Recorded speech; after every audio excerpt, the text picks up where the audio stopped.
अस्सलामु अलैकुम वरहमतुल्लाहि वबरकातुहू। मोअज़्ज़िज़ हाज़रीन इकराम, बुज़ुर्गान क़ौम और मिल्लत, मेरी इज़्ज़तदार माँ और बहनों, ग़य्यूर नौजवान साथियों, मंच पर तशरीफ़ फरमा मोहतरम जनाब अख्तरुल ईमान साहब, सदर बिहार प्रदेश मजलिस इत्तेहादुल मुस्लिमीन, रुकन असम्बली व उम्मीदवार किशनगंज, मोहतरम जनाब इंजीनियर आफ्ताब साहब, शरीक मोतमद बिहार मजलिस इत्तेहादुल मुस्लिमीन, मोहतरम जनाब वारिस पठान साहब, साबिक़ा रुकन असम्बली मुंबई। मेरे अजीज़ दोस्तों और बुज़ुर्गों, वक्त बहुत कम है और जैसा कि अभी अख्तरुल ईमान साहब ने कहा कि हमको इंशाअल्लाह और दो मुक़ामात पर जाना है। मैं सबसे पहले आपका शुक्रिया अदा करता हूँ कि आपने अपना वक्त निकाल कर आज इस जलसे में आपने शिरकत की।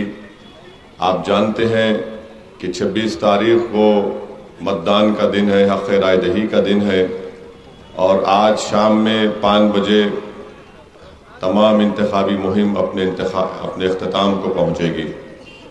मैं सिर्फ आपसे अर्ज़ करने आया हूँ कि भारत की पार्लियामेंट में आपको किशनगंज से एक फ़ाल, हरकियाती, एक जज्बाती रुकने पार्लिमान और सांसद की ज़रूरत है, जो ना सिर्फ किशनगंज की जनता की इंसाफ की लड़ाई लड़े, जो ना सिर्फ यहाँ पर विकास करवाए, जो ना सिर्फ यहाँ पर सैलाब में जो महीने लोग कट जाते हैं, जिनका कोई पुरसाने हाल नहीं होता, उस कटाव की ज़मीन को कैसे बचाया जाए, यहाँ के नौजवान जो पलायन करते हैं उनको कैसे यहाँ पर रोज़गार के मौक़े फ़राहम किए जाएँ।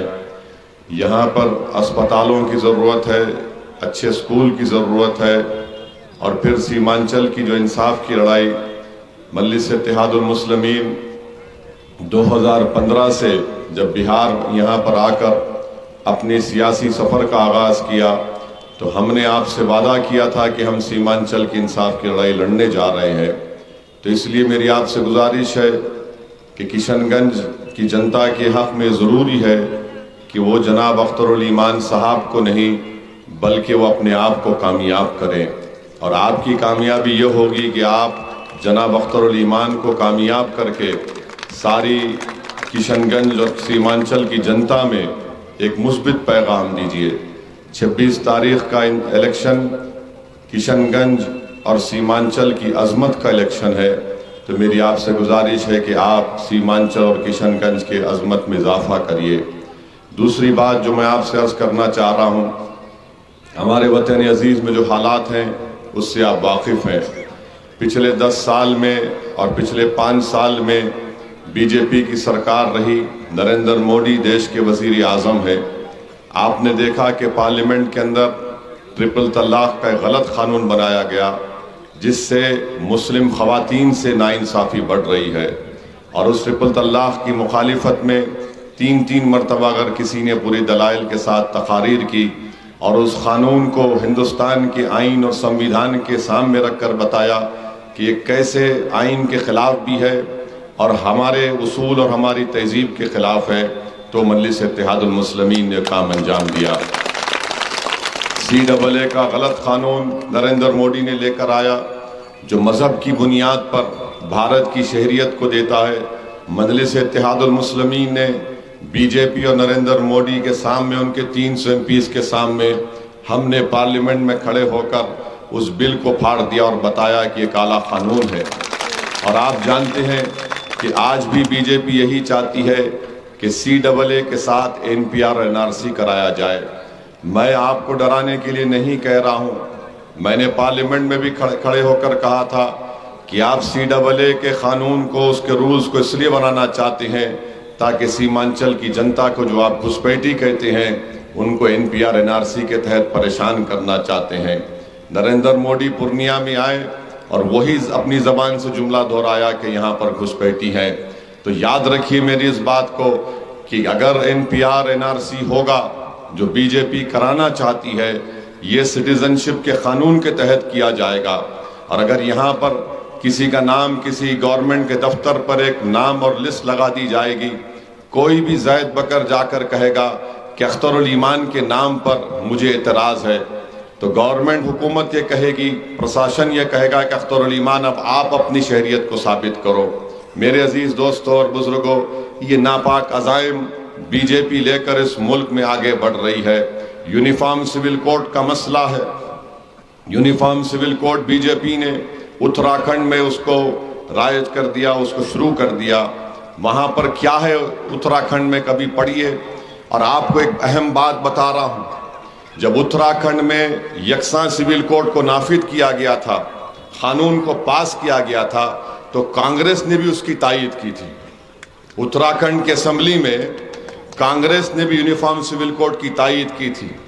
अब आप यहाँ पर यकसा सिविल कोड जो उत्तराखंड में नाफिज हुआ, उसमें यह बताया गया कि आपको अगर किसी मुसलमान को शादी करना है तो निकाह से नहीं हो सकता शादी। और हम मुसलमान की शादी निकाह से होगी या किसी और तरीके से होगी, बताइए आप।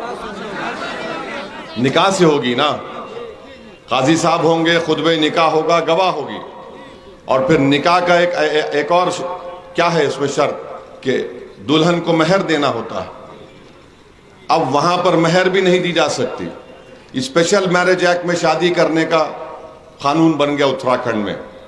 और कांग्रेस पार्टी उत्तराखंड में बीजेपी के साथ उस यकसा सिविल कोड के बिल की तायीद की है।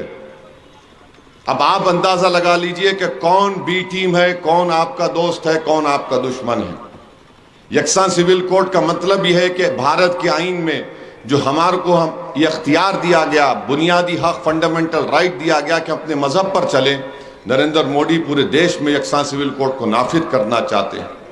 इससे नुकसान किसको होगा? किसकी मजहबी तशख्खुस को खराब कर दिया जाएगा, किसकी शनाख्त को ख़त्म कर दिया जाएगा। इसीलिए आपको ये सोचना पड़ेगा कि अगर अख्तरुल ईमान इंशाअल्लाह ताला जीत कर जाएगा तो आपके सामने कांग्रेस का उम्मीदवार है जो पिछले 5 साल से नाकारा और निकम्मा साबित हुआ है। दूसरी तरफ मास्टर मुजाहिद है। क्या ये उठकर बिल की तायीद करेगा या मुखालिफत करेगा? आप फैसला कर लो। तायीद करेगा या मुखालिफत करेगा? तायीद करेगा, क्योंकि मास्टर को यकसा सिविल कोड से निकाह से मतलब नहीं है। मास्टर ने निकाह कर लिया बीजेपी के साथ और उसका काजी बना दिया मोदी को। अब डॉक्टर जावेद साहब का हाल यह है कि उनको ना तो निकाह की फिक्र है, ना काजी की फिक्र है। बोलते बस मुझे जिता दो। तो ये हंसने का मसला नहीं है। आपको हम पैगाम देकर जा रहे हैं कि ये मुस्तकबिल में ऐसा हो सकता है। अब बात घुसपैठी की बात नरेंद्र मोदी ने राजस्थान में अपने भाषण में कर दी कि भारत में जितने मुसलमान हैं, अब तो हम समझ रहे थे किशनगंज की, सीमांचल की जनता को, बल्कि अब तो पूरे भारत के मुस्लिम अक़लियत से कह रहे हैं कि घुसपैठी हैं। आप बताइए, आप लोग घुसपैठी हैं? आप लोग घुसपैठी हैं? भाई दीवार पे खड़े हैं, डरने की जरूरत नहीं। आप घुसपैठी हैं क्या? जोर से बोलिए। जब घुसपैठी नहीं है तो फिर आप क्या करेंगे? आप घुसपैठी नहीं है तो आप भारत के नागरिक हैं, शहरी हैं। तो जो लोग आपको घुसपैठी कह रहे हैं, आपको 26 तारीख को अपने बूथ को जाकर आपके पतंग छाप पर बटन दबाने से वो निकम्मे लोग भी दब जाएंगे और जो घुसपैठी कह रहे हैं उनको भी दबा दीजिए जमहूरी तरीके से। और एक बात हमारी याद रखिए, पूर्णिया में तेजस्वी यादव गए थे तेजस्वी यादव। हमको क्या बोलते हैं कि वोट कटवा बोलते हैं, हमको बोलते हैं ना, शर्माइए मत, बोलते हैं। हमको कोई फिक्र नहीं है, हमको जो गाली देना दे दो आप। ये वोट कटवा कहते हैं, बी टीम कहते हैं। तेजस्वी यादव ने अपने भाषण में कह दिया कि अगर आप इंडी अलायंस को वोट नहीं दे सकते तो एनडीए को दे दीजिए। उनका भाषण है ये। आप ये जो क्या है, ये एबीपी का है ना चैनल, ये वाला, इन्होंने चलाया इसको, हमको इनका रिपोर्टर ने बताया। तेजस्वी यादव ने कहा अगर आप हमारे उनका औरत का नाम, महिला का नाम क्या? अख्तर भाई, बीमा भारती मोहतरमा को वोट नहीं दे सकते तो बीजेपी के कैंडिडेट को दे दीजिए। उन्होंने यही कहा है। अब आप बताइए कि कौन बी टीम है फिर? आप बताइए कौन बी टीम है? हम समझ रहे थे कि नीतीश तुम्हारे चचा, अब तो मालूम है कि मोदी भी तुम्हारा चचा बन गया। नहीं, बात सही है नहीं है, बताइए।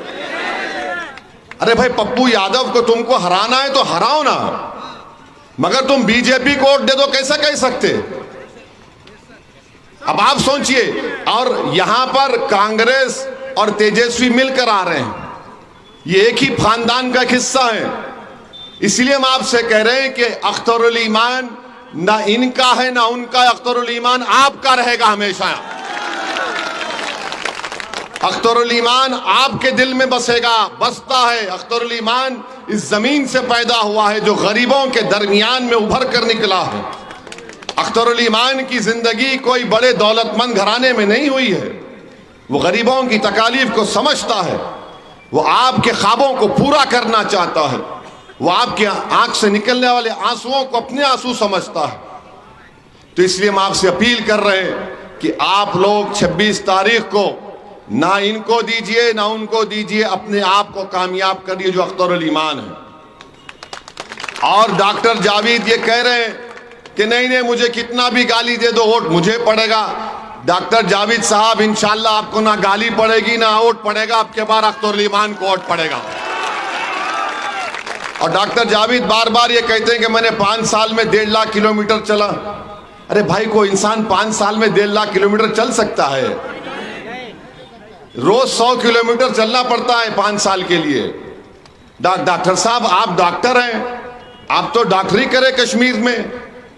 अगर आप 1.5 लाख किलोमीटर चलते तो कम से कम आप दुबले पतले हो जाते इन बच्चों की तरह। आप तो मोटे ताजे हैं।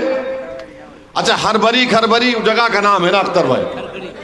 हाँ, खरखरी, वहां पर गए हम लोग। 1 साल पहले हमको बुलाए, वहां की जनता बोले आ जाइए, फोन किया अख्तर भाई को आ जाइए। हम अख्तर भाई ने कहा कि सर आ जाइए। हमने कहा करना क्या? बोले सर नदी में चलना है। हम बोले ये क्या बात है? तो हम चले गए।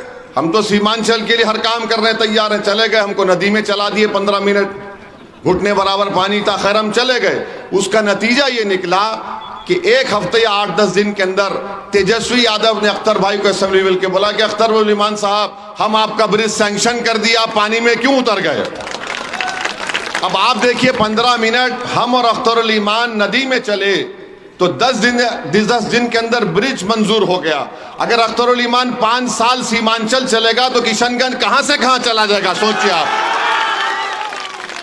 तो आपने 5 साल जावेद को दिया, वो उनके चलने नहीं चलने से कुछ फायदा नहीं हुआ आपको। अख्तरुल ईमान को दीजिए और कामयाब करिए, यही आपको करना है। और मास्टर मुजाहिद है, मास्टर मुजाहिद का मास्टर कौन है? नरेंद्र मोदी है। मास्टर मुजाहिद का मास्टर नरेंद्र मोदी है। और याद रखिए, अगर आप इनको वोट देंगे बीजेपी को फायदा होगा। अगर आप डॉक्टर जावेद को वोट देंगे तो वो 5 साल में कहीं पर नजर नहीं आए। जब यहां पर कोविड हो रहा था, ये वारिस पठान है, उठिए वारिस साहब, खड़े हो जाइए। ये बंबई के एमएलए थे। इन्होंने सीमांचल की सरजमीन के लोग जो मुंबई में फंसे थे कोविड में, कई ट्रेनों में रख डाल के उनको भिजाया यहां पर किशनगंज को। डॉक्टर साहब ने आपको नजर आए कोविड में? जब नजर नहीं आए तो 26 को भी नजर नहीं आना चाहिए आपको। और आपसे अब नरेंद्र मोदी के हम बताना चाह रहे हैं, नरेंद्र मोदी की बात पर खत्म करते हैं। हमारे साथ नारा लगाइए। हम आज सुबह में कुछ लिख कर लाए। हमको बड़ी तकलीफ हो रही थी कि एक देश का प्रधानमंत्री रहकर वो कैसे 17 करोड़ मुसलमानों को घुसपैठी कह सकता है। वो कैसे कह सकता है कि हमारी माँ और बहनें ज्यादा बच्चे पैदा कर रही, जो झूठ है। मुस्लिम खवातीन का फर्टिलिटी रेट गिरा है। ये सब झूठ नरेंद्र मोदी कह रहे हैं। और इन नरेंद्र मोदी की एक ही गारंटी है कि मुसलमानों से नफरत की गारंटी। ये बात जरा याद रख लीजिए। तो हम लिख कर लाए हैं, तो आप लोग जरा हमारे साथ बोलिए। हमारे साथ आपको बोलना पड़ेगा, सुनो मोदी, जोर से बोलिए, सुनो आरएसएस, सुनो भाजपा, हम भारत के मुसलमान हैं, हम घुसपैठिया नहीं है। जोर से बोलिए, हम घुसपैठिया नहीं है। हम घुसपैठिया नहीं है। हम अल्लाह की मर्जी से भारतीय हैं। तुम्हारी खैरात से नहीं है। फिर से बोलिए, तुम्हारी खैरात से नहीं है। जब तक जिंदा है सर ऊंचा करके रहेंगे। जब गुजर जाएंगे तो सीना तान कर इस जमीन में दफन हो जाएंगे। तो 26 तारीख को जिंदगी का सबूत देंगे, नहीं देंगे? जिंदगी का सबूत देंगे 26 तारीख को। पतंग छाप पर बटन दबेगा, सीमांचल